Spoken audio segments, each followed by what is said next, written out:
I'm going to go ahead and call the study session for June 10th to order. And Madam Clerk, a roll call, please. Yes, Director Nicole Wiltshire. Here. Vice Secretary Arlene Schaefer. Secretary Arthur Perry. Here. Vice President Robert Uten. Here. President Mike Schaefer. Here. Thank you. Director Schaefer has an excused medical reason for not being here this morning. Okay, opening items, public comments. Anyone from the public wishing to speak? Seeing no one. We are going to adjourn now to a closed session. Conference with legal counsel and with anticipated litigation, initiation of litigation pursuant to paragraph 4 of subdivision D of section 54956.9 of the government code, in one case to discuss. So we will adjourn to closed session and see all of you in a minute or so. I'm gonna reconvene us back to open session. And in the matter of conference with legal counsel, we have no reportable action at this time. Okay, we're gonna move to items of study. And David, you're up.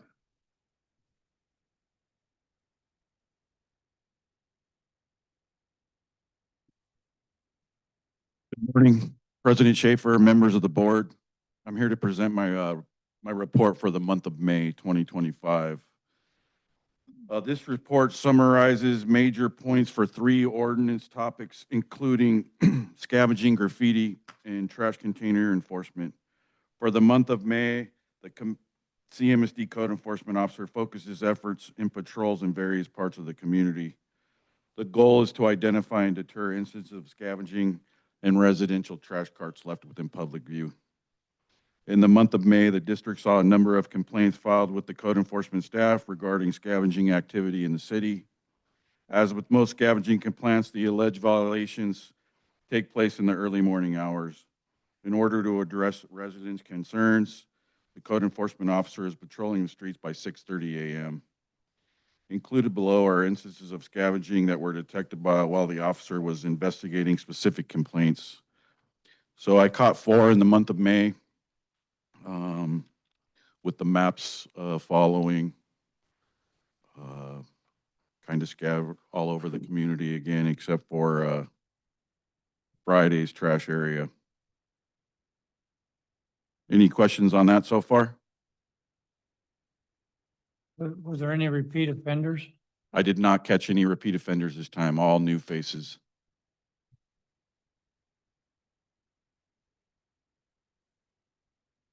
As we move on to trash container enforcements, in the month of May, there were a few customer complaints reported to the district headquarters regarding trash carts in public view. The following is a list of locations where trash cart violations were found and addressed with the courtesy violation notice. 153 courtesy notice were sent out in May, or actually hung on trash cans. So any questions on that so far? Same question. Do you find looking through the streets, we see a lot of familiar streets. Do you find any habitual people that just don't care? And If that's the case, I reach out to the city of Costa Mesa's code enforcement department. So a lot of times the people will remove them from the street, which is my jurisdiction, onto private property, which that goes under the city's code enforcement department. Okay. And so if they refuse, I just turn it over to Renee, and then he takes it from there. Normally they do, comply for a little while, but it's usually not the same address, following again, because if it's the same, it's going to be a red notice, and then they usually do put those away. on an average month, you see these things, these violations. Do we get calls here at the office, or does CR&R get calls? Hey, my neighbor won't put their trash cans. We get those, don't we? We still get those calls, and as well as GoGov, so, both. We had the situation over on, I think it was Florida or Alabama, where the guy kept parking in front of his neighbor's, you remember that? She walks her dog in front of my house and has never said anything again, so I think sometimes people do get the message, but sometimes it takes a little nudging from a third parties. You were probably mowing your lawn without your shirt on. Here. No, I don't scare people in my neighborhood like that anymore. That'll do it for my report for the month of May. Any further questions? There is the map in the very end where I did catch those, 4 scavengers. Any questions for David? All right, keep up the good work. Appreciate Thank you, it. sir. All right, item 2. Mr. President, this is an update on CRNR's invoice. We had a discussion last month and the board requested CRNR be back today to give you an update. I'll give a quick intro. So as of the time the staff report was written, we had received one corrected invoice. This past Friday evening, CRNR staff did send us the remaining 11 invoices, a kind of a summary report, and then weight tickets. So due to the volume of what was sent over, staff is still reviewing it. We'll be comparing the new invoices, weight tickets, the diversion report, verifying accuracy of everything, and then if everything's confirmed, we'll be able to submit a payment request for that. And then CRNR staff is here to answer any additional questions that you might have. Julie, do you have any comments? Or just wait to see what comes It out. looks like we're progressing, I mean, based on what you're saying. Right, if everything that we received is overwhelming, accurate, yeah. yeah, then yeah, it's just a lot to review at once, but we're getting through it, and then, yeah, we'll be able to bring it to you. Mike, I went, Yeah, Bob. what were some of the recycled tonnages charged as landfill tonnages? More often, we saw some landfill, I think one organics charge and some charges for other agencies that were included on our recycling invoices. And then recycling charges that were missing that hadn't been included, that were added. When do you estimate, or when does CRNR estimate? We'll get the report that we requested. So we have everything right now. We just need to go through and verify accuracy. So we have to compare, we get hundreds of weight tickets each month. So we have to go through and compare that to what's been invoiced, what's on our diversion report, make sure everything is, matches, and then we can bring that to you.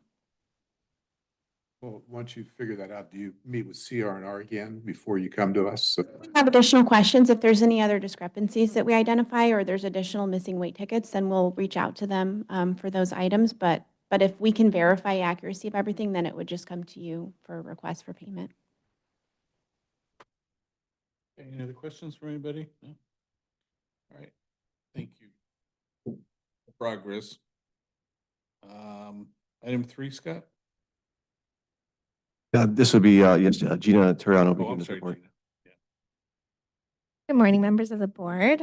This item is a contribution request from Costa Mesa Foundation for a sponsorship of $3,000 for their annual Concerts in the Park event.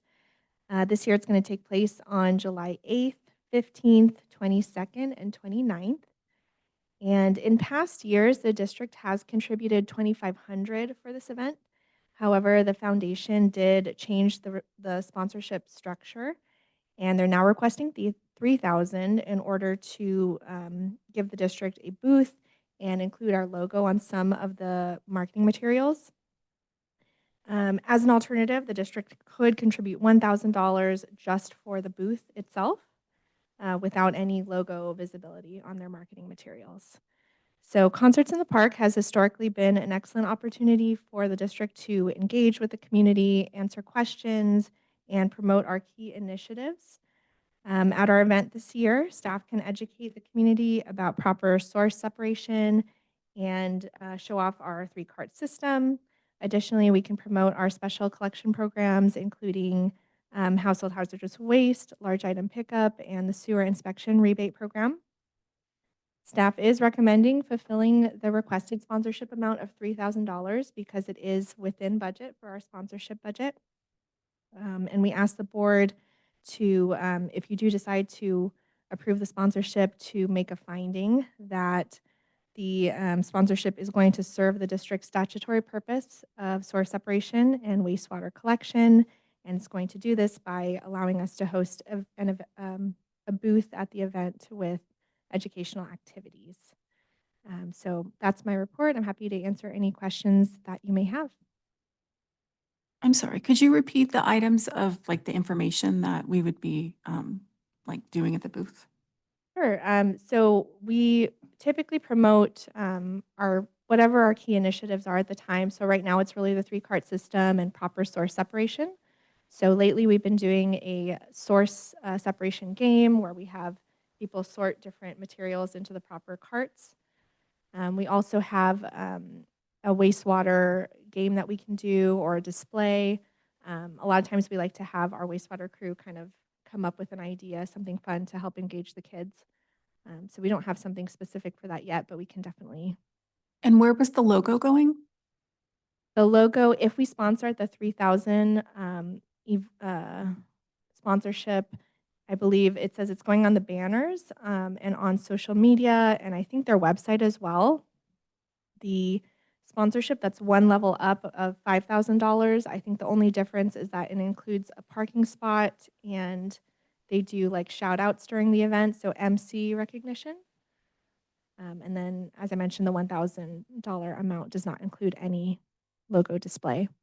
Does the who's hosting the concert, are they distributing anything, like any materials in general? Like paper materials. Mhm. I think they've gone away from distributing like programs. They may still do posters. They normally have some cool artwork and they'll pass Mhm. out posters. They'll put our logo on that. I think if we give the $3,000. I'm just looking for an opportunity to educate beyond the booth, because not everybody's gonna stop at the booth, so. I know they'll do an ad or a schedule or whatever in the community newsletter that comes out. They do it there. It seems like they used to send postcards, you know, highlighting which acts Mm. per week or whatever, but I I'm don't not sure if think they're they do doing that. anymore. I think they do it online. Have we ever received things that they put our name on? The only thing we've ever received like printed is the poster for the event. What do they do with the posters? They put those around the city? Put them around the city. They usually give a few to each of the event booths so they can hand them out to people attending the concert. But yeah, they typically don't do a lot of printed. Get a parking spot for 3,000? No, it's not included. Do you know how the poster is distributed? Is it like in a tube or? It's usually just laid flat. Okay, We set it on the booth. yeah, okay.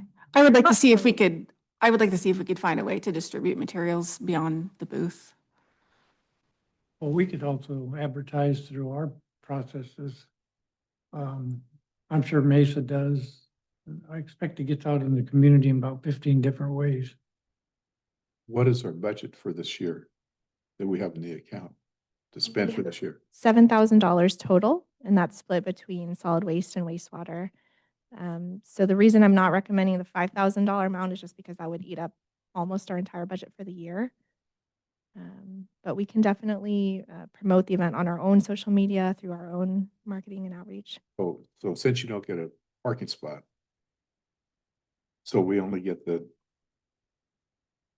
district's logo or something on, and for $1,000, we would get the same except for the logo, right? Correct, yes. They allow the vendors access No, certain times. she said no, they're not gonna get the parking spot. I believe they'll let us park and unload, but we're gonna have to move our cars. yeah. So we won't be able They to. would do that for the $1,000 too. Oh, yeah, okay. You know, that's, you know, for, I don't know if the extra $2,000 is worth it personally. Yeah, the supporting sponsor, again, the only difference is we get our company name on and logo on event banners, and then we're included on any marketing and social media ads. Kind of like you said, Nicole, I don't, who gets these? I Yeah. mean, I know I'm on Facebook with the city of, or X or whatever that thing is called that I subscribe to. And they have the little community updates. I-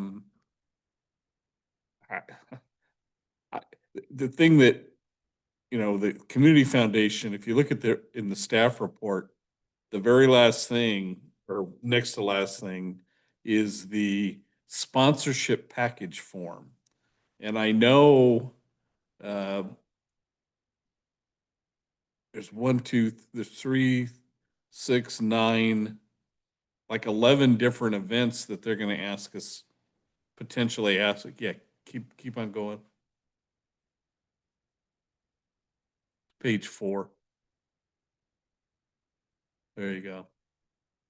They're gonna ask us for Snoopy House, 4th of July, concerts in the park. The rest of them, I don't remember ever getting requests from any of those others, but it seems like the first 3 we do. I don't even know what Access Costa Mesa is. And the only thing I know about Happy Feet is that's what Bob Wooten does when he's performing on the common.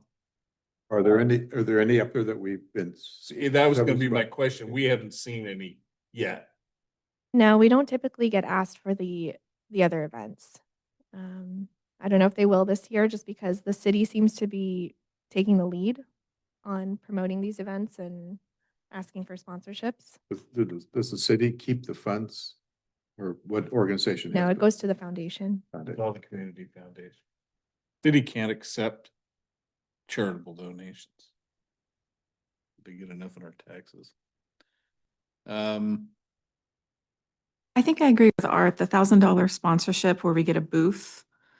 I feel like, I mean, because otherwise it's what, a logo that we get on banners and stuff? I don't know. I feel like for $1,000, if we can get a booth and use that opportunity to educate the public, I feel like that's sufficient. If we had a parking spot, I would think a little differently, because then you could, like, we used to be able to pull something in there and park it.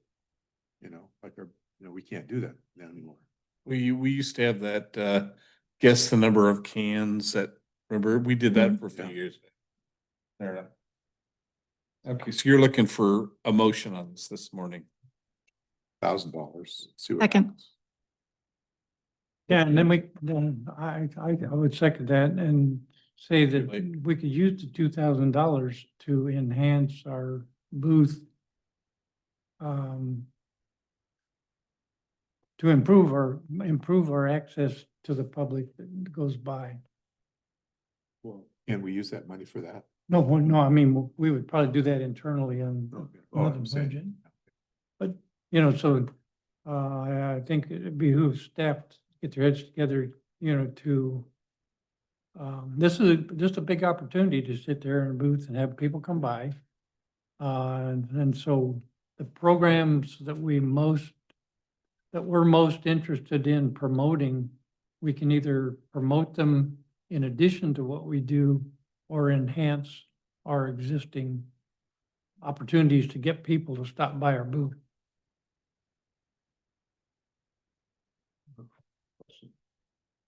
Just a second. I noticed it says sponsors must stay within their event booth space unless otherwise advised in writing by, so don't you dare. leave that by then. All right, all those in favor of the motion, Aye. opposed? Motion carries unanimous with 1 absence.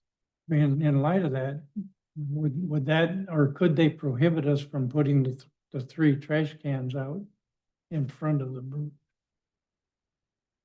Maybe, Have you done that before? yeah, no, we've always. No, I'm just curious. Yeah. Have you done that before with Yeah. 3? We try to work within the space we're given, and sometimes it depends on your location. If you're on the end, you can spread out a What little. I've, If it's set back far enough in the booth, people can see it. Yeah, what I've noticed for myself is the paper thing. I've been doing a much better job with paper, not going in the regular trash can. And now I'm learning, because I think that's what we need to push. That's one of the biggest ones. I think everything else is pretty self-explanatory. But for me, now I put it out every month, every week now, which I never did before. Or household hazardous waste or food. Yeah, Yeah, food goes in the. You know, green waste. there's probably 5 different really major issues, and I would encourage staff to figure out what they are. You're on a different subject? Yeah, Okay. I'm getting good at putting pizza boxes in the green bag. Once a month. Okay, item 4, Scott. Yes, thank you, Mr. President. So over the past 5 years, the district has leveraged the rapidly evolving landscape of technology to accomplish several key objectives that include improved public accessibility, enhance customer service, and support staff well-being. These efforts have not only streamlined operations, but have also led to increased staff satisfactions and a better work-life balance. And so I know most of you probably aren't aware of a lot of the technological advancements we made in the last 5 years, so I thought it might be a good idea to brief the board today of those advancements that we made and how that technology is allowing us to continue providing that high-quality service to our residents, as well as improving the work-life balance for our employees. So first, what I'm going to talk about is how technology has increased public accessibility and improved customer response. So talking about the old school way, how we went through plan checking is basically the old school way is a developer or a homeowner had improvements. They would walk in, drop off their plans. We'd receive them. We would review, make comments on those plans, call back the developer. They would come back, pick up the plans, make those improvements, resubmit the plans. We would make more comments if necessary. They'd come back, pick it up. It's just back and forth stuff, right? And then once the plans were signed off by us, they would come in and write a check or give us cash to get a permit, and we issue a paper permit for them. Now everything is streamlined. It's all online services. Developers or homeowners can submit their plan checks electronically to us. We can make our comments and corrections electronically, send them back to them electronically. When it's ready for issuing a permit, they can pay online, and also we can issue the permits to them electronically. So virtually, it really reduces the amount of traffic flow we have at the front office. In fact, this past week, I was monitoring the traffic flow, and we were averaging 1 to 2 people a day coming in the front office, right? It's very, very minimal as it used to be in the past.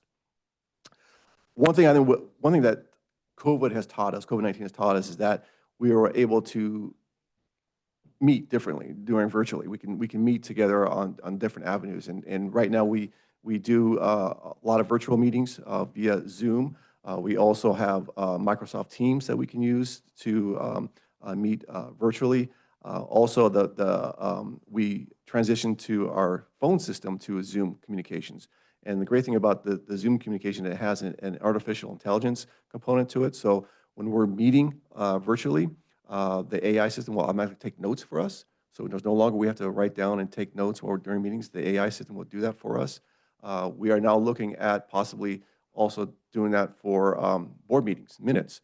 Right now, the old school way is after the board meeting, Nalani and her staff, they would listen to audios or watch the videos, stop it, then they transcribe what was said in the board meetings, replay the audio or video, stop it, transcribe, right? Very time-consuming process. Well, now with the Zoom communication, the AI, it will transcribe all that for us, and instead of that tedious, stop and transcribing, all we have to do now is just watch the video or listen to the video and making sure that what AI is recorded was accurate, and we'd have to make some minor changes appropriately.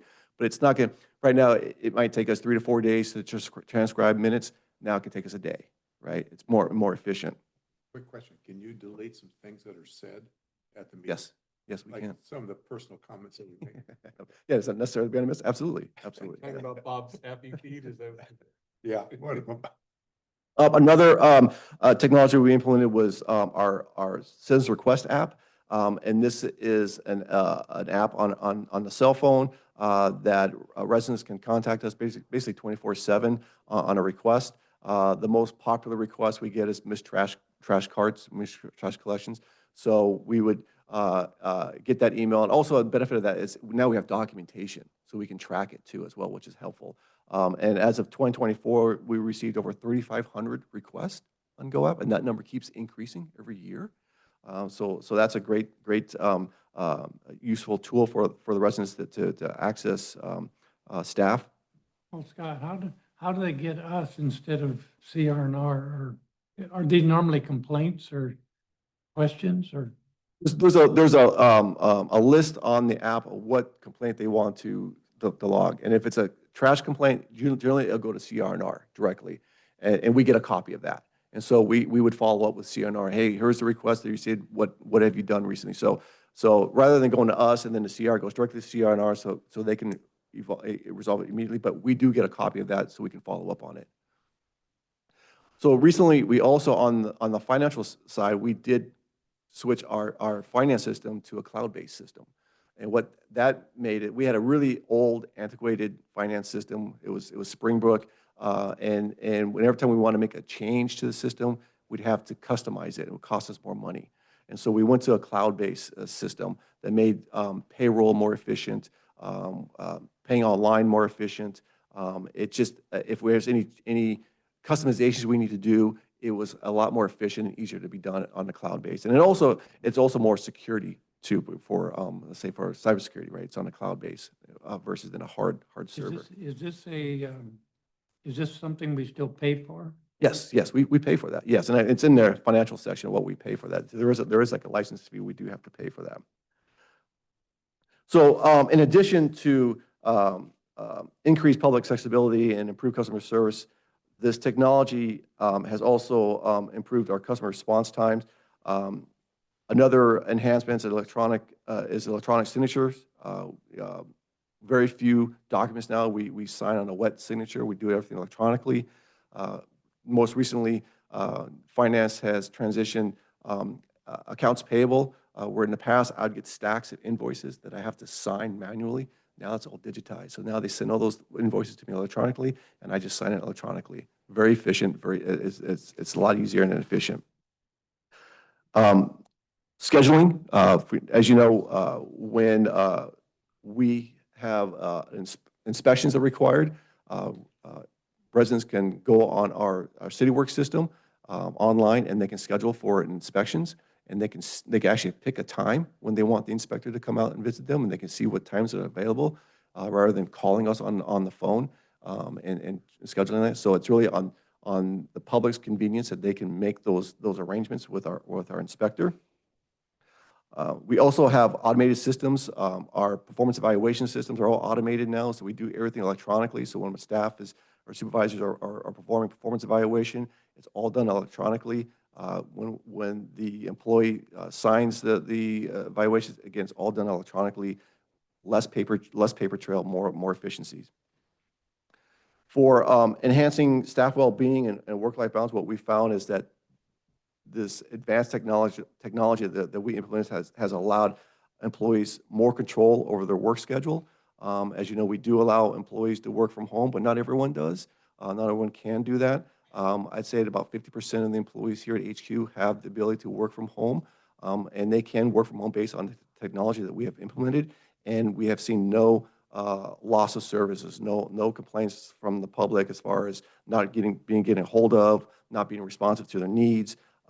It allows staff that flexibility that if they need to work at home for some reason, they can do that. Or if they have to switch from one day to another because of a conflict, they can do that. It's that flexibility that gives them that sense of work-life balance. And we know that this work-life balance has increased job satisfactions. In the 2024 CMSD Employee Engagement Survey, 90% of the employees indicated CMD is a good place to work. And we also saw that the tenureship at our organization is a little bit longer than the average. The average tenureship here at CMSD is about almost seven and a half years, which is longer than the average tenure in local government employees in California, which is about 6.5 years. And if you compare that to the private sector is only 3.5 years. So we're seeing a longer tenureship because employees are satisfied working for the district. The flexibility also allows staff to commute less to work, which can be stressful, commuting to work. Also saves a little money on gas. So that's a nice benefit that employees enjoy. Looking ahead, we are still continuing to innovate on technological advancements. In the near future, we're going to transition from paper fog permits to electronic fog permits. Right now, when we issue new fog permits every 3 years to restaurants, we have to print those permits up, then we have to manually stuff them into envelopes and then mail them out. Very, very tedious, very time consuming. Now we're looking at doing everything electronically. We're going to email those fog permits to the restaurants and allow them to sign electronically and send that back to us. Who does the work for us to do that? What's that? I know, what do you mean when, if you electronically do it, we don't do anything? We just, instead of printing up, so, okay, status quo right now, we print up the permits, and then over 300, we got to manually stuff the envelopes. That takes a lot of time. So now we don't have to do that. Now we'll have all the permits, in the future, we'll have all the permits electronically, and just on the click of a button, we can send that out to the restaurants. Okay, let's go back to the cloud for a second. Yes. How do we know it's safe to be in the cloud with our finances? Caitlin, when do you know? Well, as far as Springbrook or any other financial software, they have their own security, and it's very like us here. We have all kinds of background security running, and that's part of their cloud system. Yeah, in fact, and thank you very much. So we all have what's called a virtual private network. And so in order to access that system, you have to get a code, and then you enter that code and it recognizes that. So that gives us some additional security measures. There's always it's two-way authentic. Two-factor. Yeah. Yes. Yeah. Okay, so it's still Springbrook, Right. but they're in the cloud, is that what you're Yes, saying? correct. That is correct. You know, just to tag on to what I was gonna bring this up later. Going to technology, we have to do it. I mean, most documents don't require everything's electronic signature. I guess the one area that concerns me is cybersecurity, of course. I think we have required cybersecurity training and things like that. That's mandatory for everybody, right? Yes, we get periodic training all the time on cybersecurity, specifically on phishing. You know, be aware of certain emails you need to open. As you know, we did receive a grant from Cal OES, about a $200,000 grant, which staff's be working on the next couple of years. Is going to enhance our cybersecurity, but that is definitely something that we're very aware of. Do Target Solutions? Target Solutions, yes, we use Target Solutions for all kinds of training on that. I would just make sure that everybody, that we verify that everybody does it. I'm sure you do Yes. that. Yeah. I know when I was working, even as an independent agent, I had to go through, I don't know how many hours a year of cybersecurity training and all that, the phishing and Yep. all that other stuff, you know, and we had to log it in, and if you didn't pass, you didn't get logged. So as long as we're keeping track of that, it makes me a little more comfortable. So I'm just following up here in conclusion. We will continue using a mix of in-person, phone, electronic, and digital tools to provide high-quality customer service. The advancements we made has given residents greater flexibility to access our services. And we know from our 2023 community engagement survey, 91% of the 1,000 residents we surveyed approve of the job we're doing. So we know they approve the way we're going. They like the way we're heading. The improvements have also led to a healthier work environment for staff where they can thrive and achieve extraordinary results for the organization and the community. Moving forward, the district will continue to innovate to meet the evolving needs of both residents and the employees. So happy to answer any more questions you may have. Orange County Sand have the same type of programs that we can interact with? I don't know of all the programs they have, but yes, they have technological advancements where we do communicate with them, but I don't know in detail what they have. What about the city of Costa Mesa? Again, I think I don't think they're up to speed like we are. I know they just recently upgraded the permitting system, which it made a lot easier for us to communicate with them. So they are gradually making advancements as well. Because they've been talking about that the last couple of meetings about they're getting up to speed with stuff. Yeah, it just seems like technology is evolving every year. After a year, you're already outdated, it seems like, and continue evolving. So it's a challenge trying to keep up with all of it. And, and obviously artificial intelligence is a huge thing now for local governments. I encourage my staff to embrace artificial intelligence. Could you, maybe, I mean, I'm thinking if we get a report back like every 6 months, see how things are progressing. Just, and see what changes are going to be made in the future. Sure. I mean, is Yeah, that yeah. something that we could do? Yeah, This sure. is the first time we've talked about it. And that's why I figured, I don't think we've ever briefed, I know we kind of did tidbits of here's what we've done, but I don't think you saw the whole big picture of all the I've never advancements seen, made. I've never seen the whole picture, but Yeah, we can do that, no problem. The public is used to everything electronic. I mean, when was the last time you did a paper? I'm not getting personal here, income tax. Everything's electronic. It's convenience. The public wants convenience, right? And they want easy Want accessibility it to quick and government, convenient. They Yeah. deserve it that way. right? Well, I think this is Nicole's background. Do you have anything additional that you would tell staff to do? No, I think everything in this report covers it. Is some of this based on what you've told them? I don't think so. I can't take any credit for it. Go ahead. We all do. That's one you take out of when you're doing the transcribing. exactly. Good report, Scott. I appreciate this. I mean, it's nice to know that I think we are cutting edge in some ways. I talked to other directors, especially one from Midway City, and Midway City looks to our district for a lot of role modeling. And that's quite a compliment, I think. So. Are you speaking about this at the conference? Not this, I am speaking at the conference, but not on this subject. GM Summit next week? Excuse me? When's the GM Summit? 2 weeks. 2 weeks. Yes. Lake Tahoe. Gonna be nice, good. Okay, I think that takes us to comments. Oral communication director comments. Anybody? I do want to make a shout out because he reminded me that it was his idea. Resident Al Morelli contends that he's the one that suggested the shredding and compost event. So just a little shout out to Mr. Morelli for keeping an eye on us.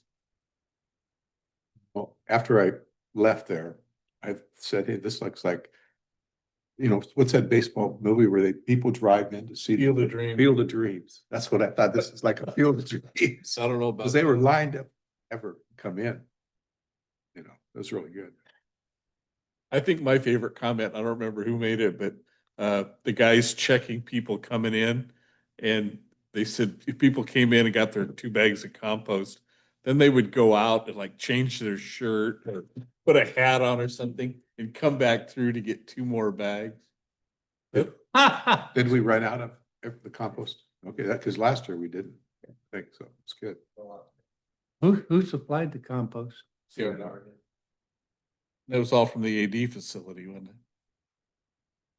So, okay. Other comments, anybody? Yeah. I think that's it. So I will adjourn us to the June 23rd Board of Directors. Oh. Oh, we're not adjourned yet. Don't go Oh, away. no, I wanted to ask, we have a conference coming up and sometimes we do sexual harassment training or ethics training. And so, I would like, at least I would like an update on what I may need. Yeah, if you would for all of us, I think we're all good. Let's double check because I don't want to go to jail. Nicole, did you do that? She's awesome. Okay, good. Didn't your wife say that Bubba would make a cake for you if you went to jail? Or not Bubba? Strike that. All right, we're adjourned. Okay, good job. You gotta keep after, because he's after you.